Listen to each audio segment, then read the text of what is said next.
This week on Pit Stop with Don and James, we review a hectic and wild sprint race and feature race featuring several crashes, many overtakes, and a surprise top three finish. Welcome to Pit Stop with Don and James. I'm Don. I'm James. Hey James, how's it going today? It's good, man. Nice Sunday. Great Brazil Grand Prix. I think one of the best of the whole season. Yeah, it was a good, it was a really interesting, good race, and really kind of a good weekend too. You know, qualifying, sprint race, all of it was pretty eventful. You'll notice I'm in a different place. I'm wearing a non-Formula One hat. This is just a hat from a hamburger and brew pub that's up in White Salmon, Oregon, that my family always goes to when we go visit my friend. And I have no Formula One shirt on. That's because I'm on a work trip. I was on an airplane, and I'm in Miami right now, which would be cool to go check out where they run the race down here while I'm here if I could get away to do it. Oh yeah, down Um, by the stadium, right? Yeah, that'd be pretty yeah, cool. but we'll see if I make it over there. But yeah, I had to watch the race on my phone while I was sitting in a airplane seat, so I had to be pretty reserved. I couldn't be yelling at my screen like I would be at home, and there was plenty to yell about. Yeah, man. I messaged you kind of midway through the race today, and I was telling you there was so much going on that I couldn't keep up with my notes. I think normally I take about 2 pages, maybe 3 pages. I took a full 4 pages of notes today. There was just so much going on, and I'm sure I didn't even get all of it. There was so much passing happening. Pit stops were crazy. Strategies were a little out of hand. Just all around, just a lot of action. It seemed like every lap there was something going on. Yeah, it was a lot of stuff going on and too much to keep track of. I mean, I think you're gonna have to watch that race probably two, three times to catch every little thing that went on. But there's more than enough that I'm sure you caught in those 4 pages for us to talk about today. I Yeah, I will note that I am doing this on my phone, and I usually take notes on my phone, and so I won't have them at my fingertips like I usually do. So uh, we'll have to uh, we'll have to make do with that. I'm gonna be guided by your notes today. that's totally fine, man. I think we should start with maybe the sprint race. Really good opportunity for Lando to add a few extra points to his repertoire, which he did. Probably only really because Oscar Piastri, man, crashed out during the sprint race, which is Yep. sort of odd. Everybody is blaming Lando Norris for putting water on the track in turn three. And when you watch the replays from, I think it was Antonelli that was behind him, it sure looked like he threw some water up, but I don't really know if I can attribute it all to Lando Norris for taking out his teammate.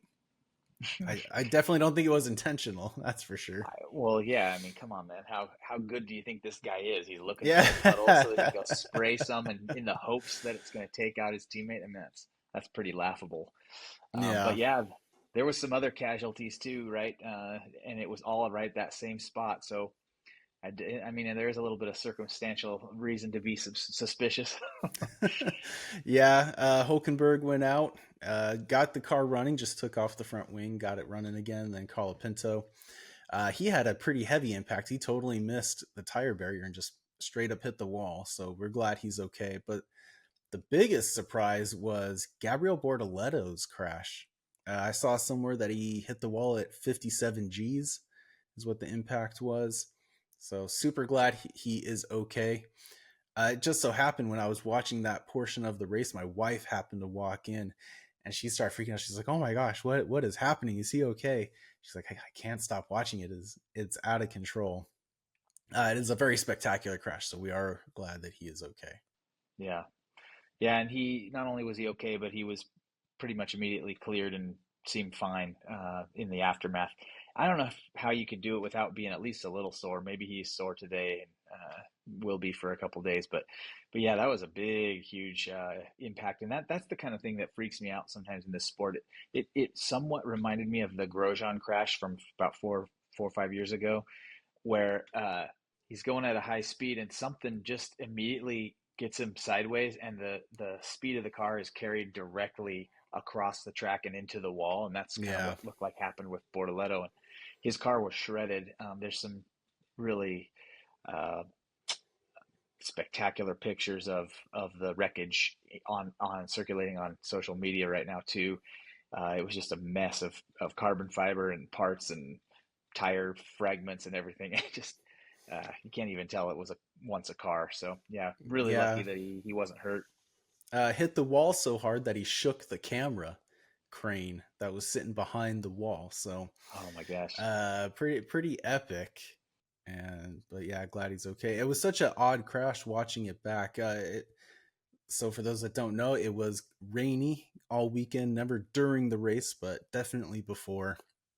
And I think he just under braking, just put it on into a puddle, and the car just got away from him and just went straight into the wall. That problem with the first corner, yeah, it's been there for a while. So where the turn goes to the left in turn one, where that white marking is to mark the edge of the track, it basically creates like a dome. So once he got past that white line, he was just a passenger, right? There's no gravel, there's no extra road for him to slow down on. You're airborne. I think they need to add a little extra right there so you're not Mm, flying through the air in case it ever happens again. I think that'd be something for them to look at going forward. yeah. When his car left the ground, it was off the ground, sliding in a like a sideways manner, Yeah. and yeah, kind of spooky. But yeah, he Super spooky. and at his home race, that was a bit of a bummer, and it wasn't a great weekend for him all around. Uh, and for Sauber there, at least in the sprint race, they both went. Hulkenberg got the car going again, but his chances of any kind of points were immediately squashed.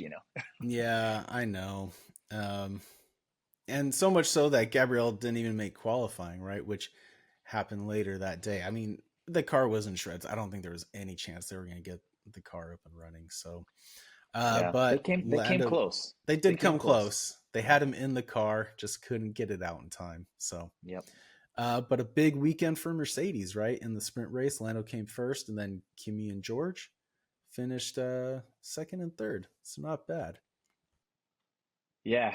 Um, uh, Definitely a huge weekend for Mercedes. Kimi Antonelli was spectacular all weekend. I mean, uh, really, really strong performance from him. Um, Outperformed George really this weekend, Yeah, right? So, absolutely. yep. So big ups to him. And then I should say he did it again in qualifying, right? Because Lando qualified first, Kimi was second, and then Charles was third. So not bad to start out the race. Kimi, I think they said this was his first time starting in the top, like on the front On row, the front right? row, yeah. Yeah. Yep. So good for Kimi Antonelli, only 19 years old, and he's crushing. He's the next Max Verstappen. Yeah, well, he might be. I'm not gonna hold my breath on that one, but you never know. He was good. He was and I mean, well, I guess maybe we'll get to the race later, but he was facing a threat from Max at the end of the Grand Prix and was able to hold him off. So maybe you're onto something there. Yeah. Well, let's. I guess we can shift then. Let's shift on over to the race. So we had Lando Norris and Kimi Antonelli starting on the front row, followed by Leclerc, Piastri, Hadjar, Russell, Lawson, Behrman, Gasly, and Hulkenberg. I gotta say, before we move on, actually, Gasly finishing out the points in the sprint race, finishing P8. Man, Yeah, yeah, it was he a had it such was a good weekend. it was a great weekend for Gasly in particular. Colapinto not so much, but for Gasly and as you recall last year, Gasly was on the podium in an Alpine here at Sao Paulo. So maybe he was remembering that and trying to recreate the magic. I don't know, but he was never threatening for a podium this time, but he certainly. had a better weekend than he's been having. Yeah. Uh, and then so maybe we'll start off at the beginning of the race. I wrote in my notes that it was a clean-ish start, right? And then they started showing everything that happened. I was like, oh, maybe it wasn't as clean as I thought it was. Yeah, sometimes first impressions aren't right, huh? Yeah. So, Well, at least in the first couple corners, everybody seemed to get away pretty decently. I think the only one was Hamilton and Signs kind of coming together into turn mhm. one. They put Signs under an investigation for it, but it looked like a racing accident. It looks like Hamilton came across Signs really. So I'd put it more on Hamilton, but fortunately, nothing came of it. So it was just chalked up to a racing incident. It was fine. But and more disappointment for Gabriel Bortoleto crashing in at turn 10. Well, say crashing into turn 10. He was pushed wide a little bit by none other than Lance Stroll. Giving him the old Lance Stroll, huh? Yeah, Yeah, yeah, unfortunate. Again, a bad weekend for him in his first home Grand Prix. Uh, which we talked about home Grand Prix and how sometimes they just don't pan out the way people are hoping, and that was one of these today for Gabriel, and his people were, his supporters there in Sao Paulo were pretty amped for him to be there and be on the grid. And so kind of a bummer. Kind of almost reminded me of the Mexican Grand Prix from a couple of years ago, and everybody was excited for Checo Perez, and he spun out right at turn one and hit the wall and was done. And yeah, everybody was so excited, and it just kind of all came crashing down right there on the first lap. So, yeah. uh, Not finishing your home Grand Prix is always a real bummer, yeah, especially because he's had a pretty decent season, I would say, for a rookie yeah, season, especially being in the Sauber. yeah, I think all things considered, he's had a really good run of it. It's just this weekend, just a run of bad luck. Nothing was really his fault. It was yeah, just kind of the luck of the draw, unfortunately. yep, yeah. I mean the crash in the sprint, nobody can see that coming. Yeah, and it, he it, wasn't the you, only one, right? oh sure, yeah.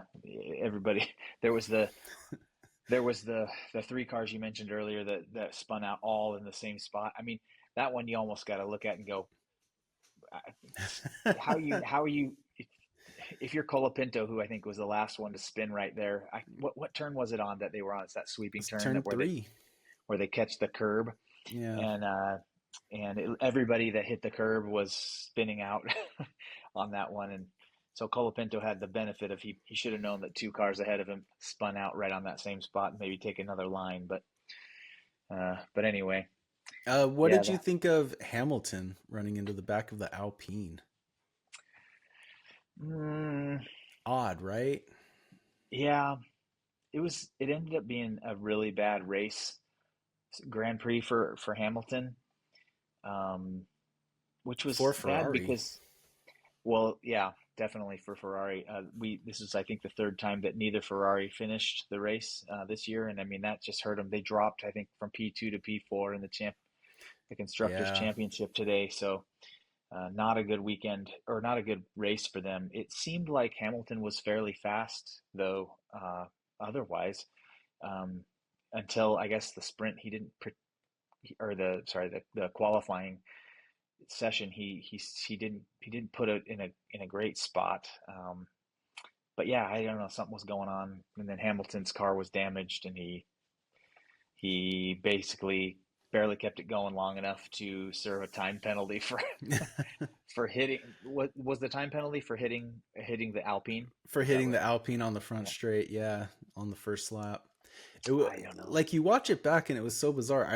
I don't know if Hamilton was just surprised by how fast he was going or how slow the Alpine was going. It was really odd. Maybe he obviously misjudged his depth on him. Totally destroyed his front wing. And then you're right, he did get a 10-second penalty for it, which was a real bummer. But I mean, Yeah, he ruined his floor run. Like he just never really was able to recover. So it was just yeah, an all around bummer of a Grand Prix for him, which is odd. Hamilton traditionally does pretty well at Brazil.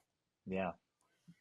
He's kind of known for his performances there, and the broadcast mentioned multiple times that he's got honorary Brazilian citizenship. So they obviously like him there, and I don't think they would if he wasn't great. Yeah, So, exactly. but Yeah, yeah, that was. I mean, I didn't have access to watch like I might have if I was watching at home, so I didn't really get to go back and watch it thoroughly. So I'll just take your word for it on his how it went down. But yeah, I mean, anytime that a car rear ends another car, you're kind of like, either it was a brake check or a rookie mistake, and it seemed like a rookie mistake, and Hamilton's anything but a rookie, so it was kind of weird there. But yeah. Well, maybe something that you would have seen more replays of, the restart for lap six. Piastri coming together with Kimi Antonelli. And then Kimi gets pushed into Leclerc and totally ends Leclerc's day. yeah, I did. I had an opinion about that, and um, it looked to me like that was all on Piastri, and uh, they were debating it on the on the broadcast quite a bit, but I felt like he was the one who was coming up on a car that was ahead of him. He's the one who had to brake hard enough to lock up. So to me, he seemed like he didn't. He came in too hot. It was his fault. And I one of the things that I've heard complaints about. I think we've probably even complained about it on this podcast over the this past year, is that there's this inconsistency in the way the FIA applies some of these rules. And I don't really understand the rule about who owns the corner. Now, three guys were going into the same corner, so that gets pretty hard to adjudicate. But one of the rules that I heard, or the way I heard it explained before, was that the the car that's coming up from behind has to be alongside the other car's mirrors in order to say that they've got the right to the space. And when I watched the replay, Piastri did not look like he kept it up to his mirrors. He shot up there, dropped back a little bit, and was, you know, it was more than half a car length behind. I mean, he was kind of just like his wing was about even with um, Kimi's rear wheels, and then Kimi has to take the turn. He got Leclerc on the right. He comes in. Piastri brakes hard and locks up and just clips him just enough to send him into Leclerc.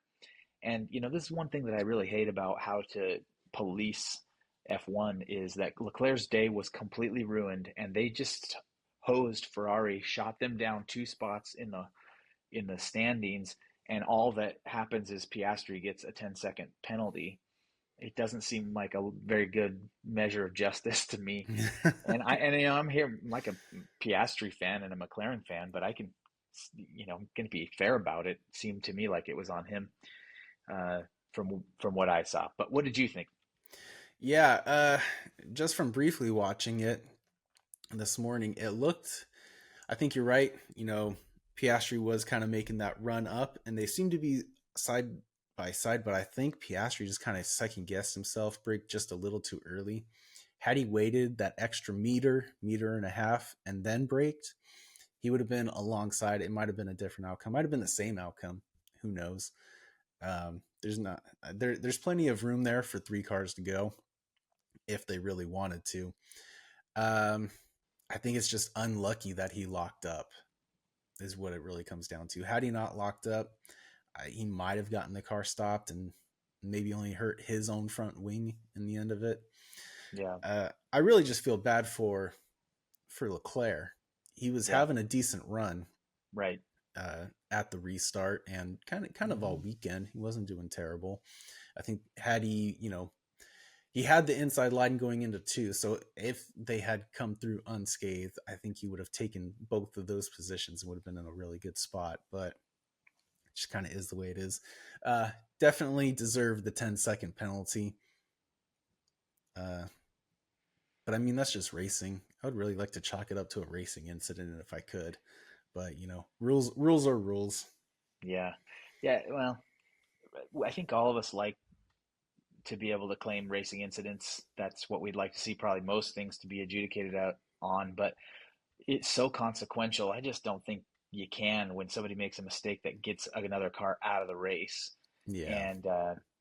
And you know what's here's another thing that's so odd that happens in Formula One. Sometimes there's contact that you are sure is going to damage cars, and then sometimes contact happens that seems innocuous, and all of a sudden the car is like severely damaged. I mean, the so Piastri hits Kimmy, and Kimmy really isn't worse for the wear, right? Like he gets a little bit nudged out of position, but continues the race and has a brilliant drive the rest of the time. But the contact that Kimmy's car makes with Charles completely wrecks his car. I mean I can't even understand that. Yeah. It, Like it you it gotta. does seem just kind of like the luck of it. I mean, because Signs and Hamilton, they got together and nothing seemed to really happen. But then when Mhm. Signs came together in Mexico, and he totally ruined his whole left front like driving ability, and Yeah, it looked totally innocuous when it happened. yeah, Like you watch it, the hit, it was no different than today, really, and yeah. nothing happened to Signs today. So it's just kind of the luck of the draw. I know. That little fraction of how that pressure is what makes the difference. Yeah, and I mean, I, what was it? What was it that ultimately happened to Leclerc's car? He had a puncture, and then was his front left His suspension whole broken? you he pulled off down the way saying his front suspension was broken, but when you watch the replay, like it broke immediately. There was no fixing it. He was just done. I'm surprised he Man, made it that far down the down the track before he pulled out. always some surprise, man. Yeah, so that was a real bummer. And then of course it affected Max Verstappen, right? Because he picked up a puncture from all the debris out on the track and had to switch tires. Going from medium to hards, hards seemed to be kind of the worst of the tire this weekend. Yeah, So nobody liked the hard tires. nobody. Two cars were started on a hard, but was it the Williams? I can't remember who started on the hards. Um, I didn't make a note of it. I thought it was the Williams, but yeah, it was. I think the Williams were started on soft and Oh, okay. mediums. But I you're must right. be There were thinking a of it wrong. handful of cars that were on hards, but I didn't make a note of it this time around. Consensus seemed to be from all teams that the hard tire was rubbish. That the medium I think was the kind of a good balance for longer stints, and the soft held up pretty well for quite some time as Oh well. yeah, So absolutely. And then so the VSC ends lap 9, and Norris was already running 9 tenths quicker than Oscar in the race. So, and then of course I don't think we mentioned it. Oscar got that 10-second penalty for, or maybe we did mention it for causing the collision with Kimi Antonelli, which ultimately really jocked his race. But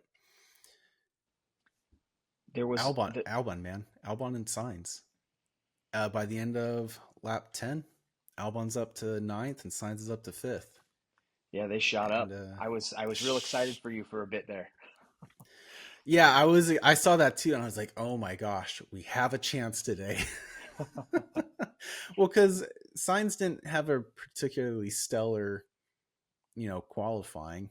Albon was marginally better, but then by the end of lap 10, they're both in the top 10. I was like, oh my gosh, something may happen here. Yeah, they were looking pretty quick, and not just quick, but looking pretty slick in their Gulf livery as well. I was really digging their Yeah. Gulf colors. Yeah, man, the Golf livery. I don't think Golf has ever done a bad livery on a car. It just looks so sharp, no matter where they put it. Today was no exception. I kind of wish they would get a permanent partnership with them, and they could just run those colors all the time. That'd be Yeah, so slick. the light blue and the orange. Yeah, kind Yeah, of man, cool. that's so sharp. Um, I think we got to talk about Yuki because Yeah, Yuki got a 10-second penalty for causing a collision with Stroll. Ay, there's a caramba, man. there's a battle of some bottom feeders there. Yeah, man, Yuki was just not just not having it this weekend, right? Because he Well, started 17th on the grid in the race, and I think he did equally as bad in the sprint race. Like he just was a weekend to forget for him. I think he did worse in the sprint. well, for once, it might have looked like he was where he belonged since Max started just a couple positions ahead of him, or qualified just a couple positions ahead of him. Yeah. Max ended up starting from the pit lane and then really put him in his place by having a recovery drive that we'll have to talk about here in a minute. And Oh yeah. Yuki, meanwhile, instead runs into Stroll, gets a penalty, and then the team fails to serve the penalty properly, so he has to take another 10-second penalty. Yeah. Oh my gosh, man. It was very forgetful for Yuki today. Yeah, his day just went bad to worse. Well, just a horrible weekend altogether. You're definitely right. A weekend to forget for Yuki. Um, Meanwhile, his counterparts in the Racing Bulls had a fantastic weekend. Hadjar starting in P5, Lawson starting in P7. That's not a bad way to start your race in Brazil. Yeah, yeah. The Racing Bulls kind of put the Red Bulls to shame, at least in qualifying. So that was kind of an unusual turn of events. I'm not sure what had gone on with Max's car. He wasn't happy with it all weekend until the Grand Prix. Something in the setup that they did was not working for him. He was complaining frequently about the car bouncing a lot. So I don't know what they did, but um, well, I know that they did something, and ultimately they had to take the car out of Parc Ferme to put. They decided to go ahead with a new power unit because he had qualified so poorly. Max Verstappen out in Q1. Where did he end up? P16, P15, P16. Who? Max. He was in qualifying, qualified 16th or 17th. I can't remember He now. qualified 16th. 16th. So Yeah. the first of the cars to go out, and I think they just decided like, well, let's just bin this one. We'll put a new power unit in, take the car out of Parc Ferme, and do another adjustment to set it up differently. We'll start from the pit lane. Turns out to be basically a brilliant idea. Yeah. um, They because definitely Max, seized the opportunity for sure. yeah, because Max comes out of the pit lane, he immediately picks up some debris and goes out with a puncture, has to go pit for new tires, but then goes on one of the great recovery drives I think that we've ever seen, um, and he's just eating the back, the cars further back for lunch. Yeah. And anyway, so where do you remember? Did you have a note of it where Max ended up at the restart? Where was he? How far had he climbed up by then? I don't have it on the restart. I have it a little bit after that. I have on lap 13, he's already passing Lewis, passes Colapinto, and then by lap 17th, he's up to 12th, sitting right behind Alonso, who's in 11th. And then lap 18 gets past him. So just one lap later, gets up into 11th. Um, and then on lap 19, there's 18 and 19, there's a slew of pit stops, and Max is up to 7th. So, uh, Unbelievable. yeah, not exactly terrible. And he just keeps climbing from there, albeit, with his pit stop. Um, Before everybody pit, I think the last person to pit was Piastri on lap 39. He was the very last one, serving his 10-second penalty, of course. And so, kind of at the halfway point at the end of lap 40, it's Norris, Antonelli, Russell, Behrman, Verstappen up into fifth. Then you have Lawson, Piastri, Ocon, and Hulkenberg. Yeah, I mean he was charging through the order. I, Max ended up on a three-stop race, and still somehow, even with an extra stop, because most people were on a two-stop for this race, and even with an extra pit stop, the guy still managed to uh, not only find his way all the way up to P3 and take a podium, he was in the final portion of the race. He was making a charge at Kimi Antonelli, who was in P2, and with another lap or two, he would have surely overtook him. And joined a couple of legends in being the only people to start from the pit lane and finish P2. Nobody's ever started from the pit lane and won it, I don't think they said, but there's been a couple people, Prost Prost at South and Africa and Mansell, I think they said at the Mansell. Yep. French Grand Prix. That would probably have to be Magny Core, which they haven't raced at in quite some time. I would imagine that was the French Grand Prix. I think it was 85 is what they said. That's when Yeah. it happened. 85, 89, somewhere in that ballpark. I think 85 was Prost and then 89 was Mansell. So only two Yeah. drivers to get to second. So He Max would is have joined almost then. there. Max is almost there. There's probably not many more that have started from the pit lane and gone to third either, so I'm sure he's still in elite company with that stat. Yeah, that'd be a pretty good one. Yeah. I think they should have told us that Yeah, stat why in why addition to didn't they? what I know. Huh? Yeah. It's nice when they have those people just feeding that information to them and they can tell us, but Yeah. it is what it is. This is another bone to pick with the broadcast. I know. Give us more of the stats. Yeah, if you're going to give us the stat that could happen and then give us the stat that actually does happen. So, Yeah. yeah. And then the rest of the race is just a lot of overtaking. It was probably at least an overtake a lap. I have Piastri passing Lawson, Hulkenberg passing Albon, and then passing Alonso. Sainz passing Yuki, Behrman's passing Alonso. Um, where is it at? Behrman passes Hulkenberg.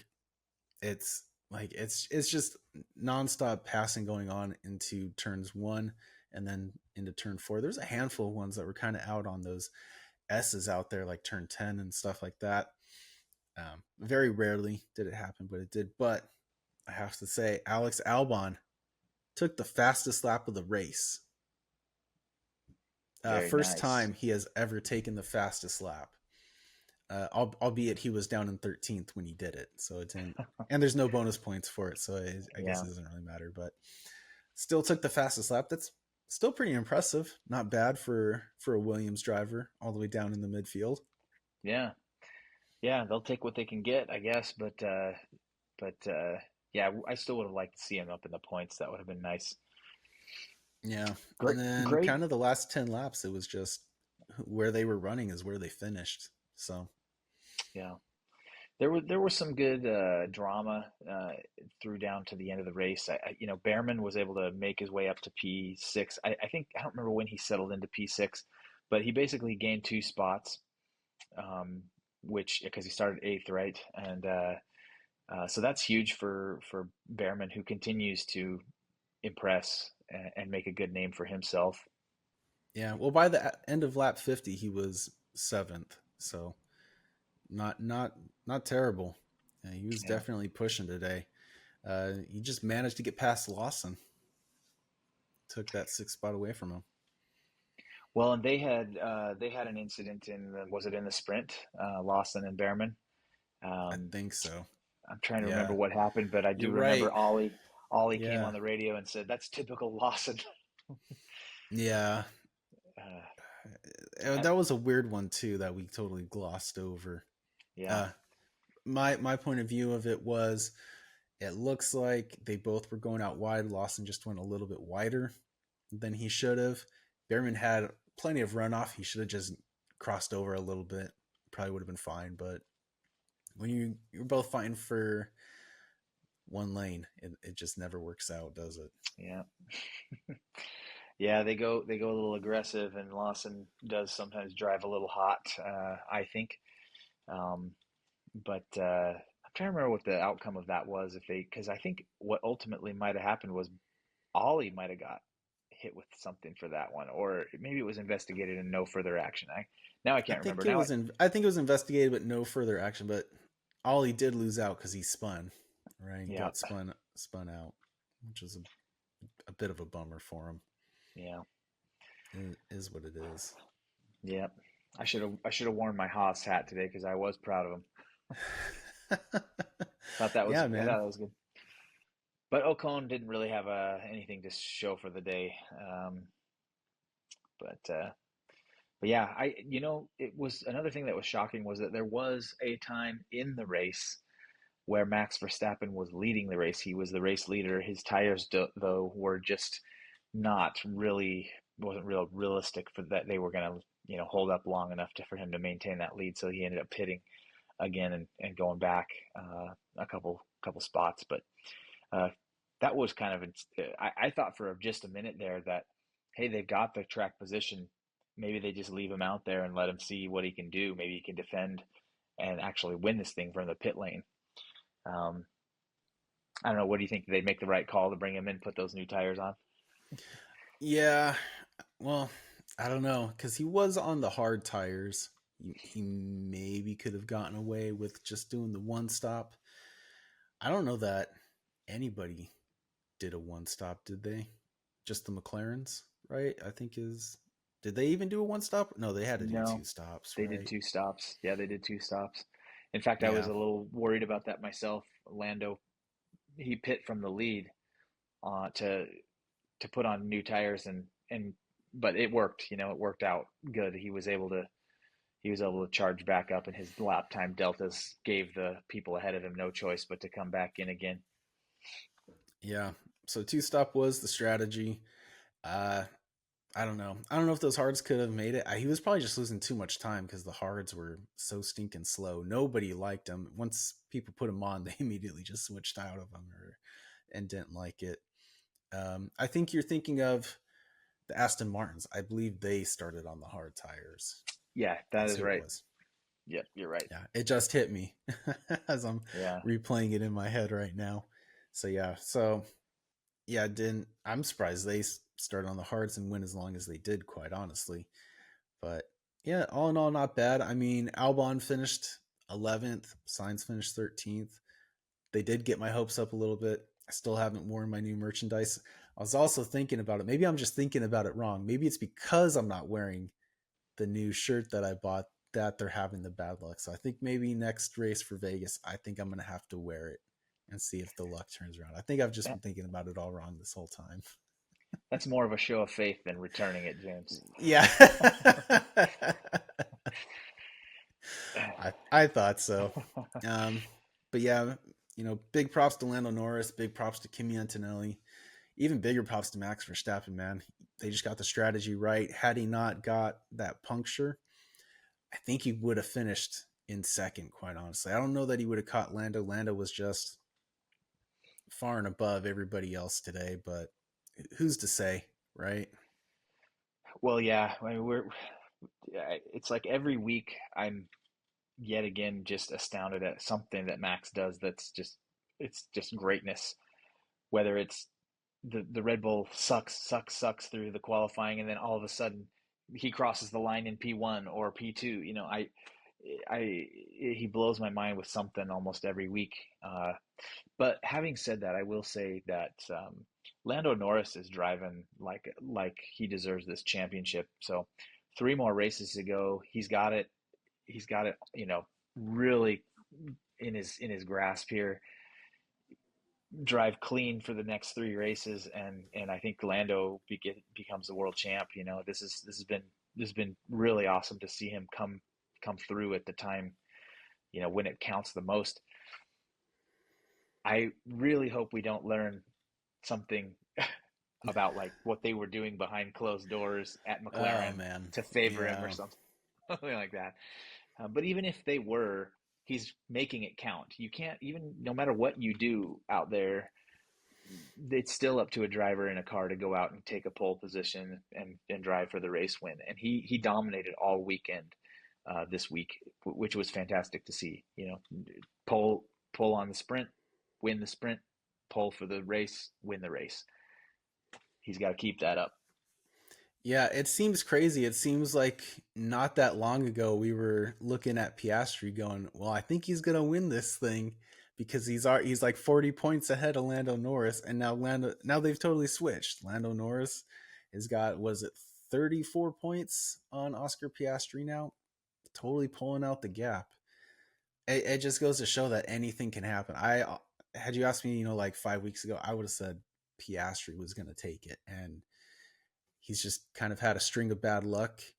He's had his teammate punt him one time, and it's just it's just been kind of a little crazy between them. So I've been a little surprised, to be honest with you, that that Oscar seems to be kind of crumbling under the pressure. He doesn't seem like the type who would.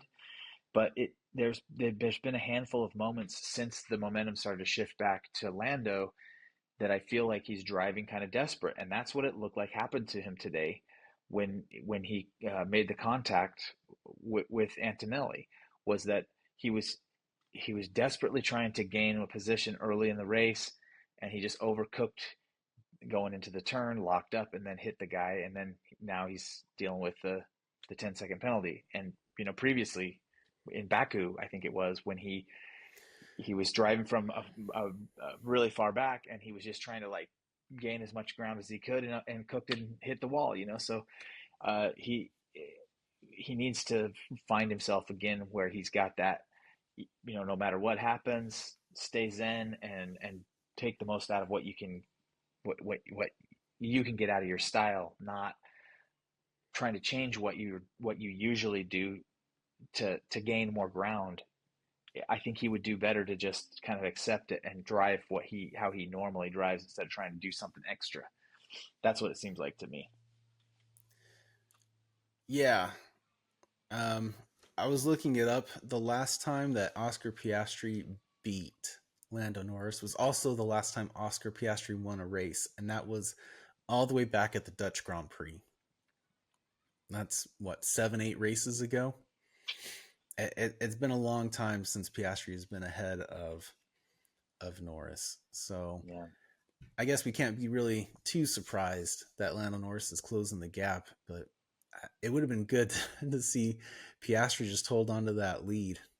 You know, yeah, he's just kind of had a obviously he had the DNF in Baku like you said, and he's just kind of had a string of bad luck. Him and uh, Norris come together at what was it, Austin? It's where they came together. That was in the sprint. Yeah, yeah, it was just a bit of bad luck, and it just hasn't been the same for him. He's just letting it slip right through his hands. He's gotta he's gotta focus. yeah. I, I That's all felt it is. I felt like the Austin collision was another instance of Piastri trying to do more than he needed to do, and cause a collision with your teammate. I just yeah, what's so interesting is that the, their personality is sort of inverted or something. Like Lando now seems like he's driving with all this confidence and all this swagger and all this calmness about him, just Yeah, getting the job done week after week. And Oscar, it's almost like he's furious that he's let this slip away from him, because he had it, man. He could have been a champ, and that would have been a huge accomplishment. He's young. He's a good driver, and he's letting it get in his head, and he's making mistakes that he didn't seem to be making earlier in the year. He can't. I feel like he started this season out very very precise and calm and measured, uh, and fast, and it's just now imploding on him. And the only explanation I have for it is that it seems like he's seeing it slip away, and he's trying desperately to regain it, and it's not working out. yeah, and I think you can also really see the juxtaposition of their friendship at the beginning of the season versus where they are now. I mean, you remember in what was it, Canada, where Norris ran into the back of Piastri. Norris went up, apologized. They were all smiles and laughing about it, saying no problem.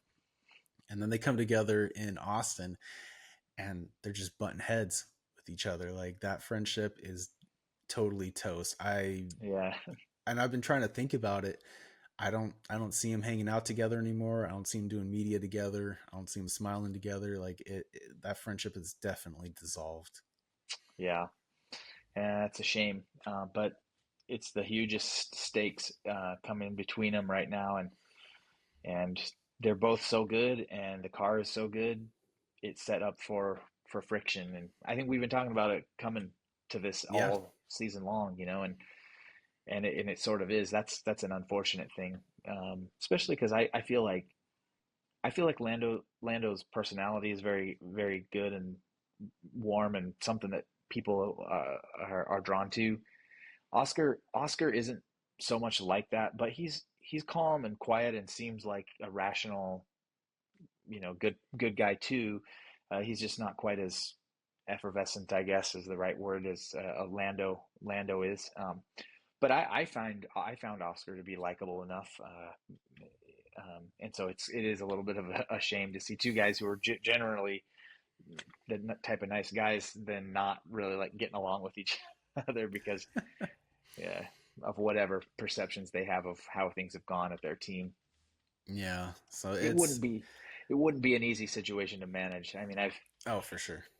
I don't envy Andrea Stella or Zach Brown having to deal with that. Yeah, even though they're getting championships out of it. Yeah, well, I mean, nobody's secured the drivers' championship yet. It's still, I guess we can say it's still all to play for. Anything can happen, and it usually does. But for closing out, I think we also have to recognize Ollie Behrman, like you said, coming in sixth, Liam Lawson seventh, Hadjar eighth, Nico Hulkenberg, man, another top 10 finish. I don't know what's in the water he's drinking, but the last couple of races he's done pretty decently, finishing ninth. And then Pierre Gasly, man, he just loves Brazil for whatever reason. It has just been good to him, finishing in the top 10 to close it out in an Alpine, which the last few races have been abysmal for the Alpine. They have just been dragging the bottom of the field. So I feel like that's a really good win for Pierre. He's got to be on cloud nine after today. I can only imagine after the season he's been having. But you're right, Ferrari has dropped down to P4, but they are still only 4 points behind Red Bull. So I smell a comeback coming up. Yeah, there's a lot of money in the P2, P3, P4 battle, and Ferrari has ebbed and flowed back and forth. I can't almost believe that Red Bull is in it, given that they basically are racing with one car. Yeah. So insane. Yeah. Um, Other than that, not really much movement going on in the driver's standing. Max is sitting at third, Russell's fourth, Leclerc's fifth, Hamilton sixth, Antonelli in seventh. Albon's still holding on to P8, and then Hulkenberg sitting in P9, tied with points for Isaac Hadjar in P10. Sainz is I mean, just that's letting the insane. top 10 slip away. He's just letting it slip away every week. He's just having a rough go. I keep hoping that Sainz is going to get something special and knock himself up into the top 10 there. But Hulkenberg, I like that he's sitting there. And maybe that's the other one. I got a Hulkenberg hat, which I haven't debuted on the pod yet. I don't think so. I'll have to put that one on, or maybe I There did. you I can't go. can't remember if I did. Well, from Hulkenberg sitting in P9 all the way down to Lance Stroll, that's in P15. There's only 11 points separating all of them. That's it. That's how close the margin is. So, if Lance Stroll has a really good weekend, he would propel himself right into the top 10 and just kick everybody down. Well, I'm not going to be making any Lance Stroll bold predictions from here on out, but that would be interesting. He I was don't running know, in man. he was running in the points for a while today, actually, Yeah. and um, but yeah, ended up dropping back. But yeah, it's I don't know what to think about Lance Stroll. It should be interesting. I guess I will say this: they did talk quite extensively on the pod or on the broadcast about some pretty big news out of the Aston camp. I don't know if you were listening to that. For one, they signed an American reserve driver, Jack Crawford. So that's something interesting to look for. But there was a bunch of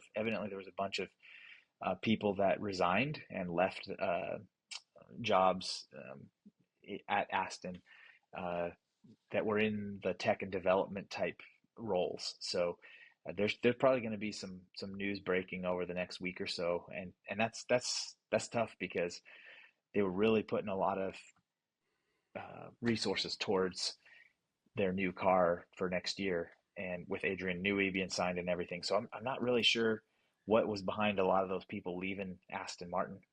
Seemed like they were Yeah. unhappy about something. I've heard stories that Lawrence Stroll is a bit overbearing, would probably be a nice way to put it. But it could also just be Adrian Newey cleaning house. Maybe he wants those people out so he could just bring people in that he wants. Really hard to say. I know a lot of people have been going to Cadillac. You know, job opportunity, job promotion is available, and you got to take it where you can get it. Especially when there's only, well, now 11 teams on the field, traditionally 10, and you got to fight for every position that you can get as a crew member. So I don't know. I really don't know. I still hope good things happen for Aston Martin. I like Fernando Alonso. I'd like him. I'd love to see him get one more championship and then just call it a day. Yeah, yeah, he's so good, and um, I mean the Aston is it's a beautiful car. I like the company, the brand Aston Oh yeah. Martin's road cars are really cool. But uh, yeah, something big would have to happen if Fernando was going to get another championship before he has to hang it up because he's pretty old. He's 40. I think he's about the same age as I am, and he's out there doing that. So he's one of my favorites because of that. I always like the older guys. I feel like I'm like a washed up old middle aged man, and they're out there still doing it. So I'm all about the Lewis Hamiltons, the Nico Hulkenbergs, the Fernando Alonsos. Those guys are my guys. Oh sure. Well, we got the Las Vegas Grand Prix coming up on the. Ooh, I don't have the exact date on it. I think it's just next weekend, right? Next Saturday is It when it might it is. might be 2 weekends away. I thought there was a bye week, but we've been wrong What's about that today? before. You're right. It is not. It is not the 16th. It is the 22nd. All I right. have it written down. Yeah. So we got a bye week coming up, and then I get technically back to back weekends, except the Vegas GP is Saturday night for those Yeah.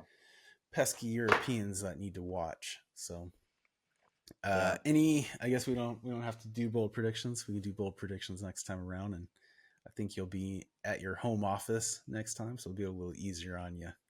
Yeah, that's right. I'll have my notes more at the ready. Well, cool, man. Thanks for joining me. Good luck on your work trip, and we'll have to touch base later on when you're back on the better side of the country. Out to the west, huh? None of this Florida man business out here in Miami. I know, man. You're gonna start wrestling gators out there and stuff. It's gonna be crazy. Yeah, that's right. Well, cool, man. I'll talk to you a little later and say adios. Adios.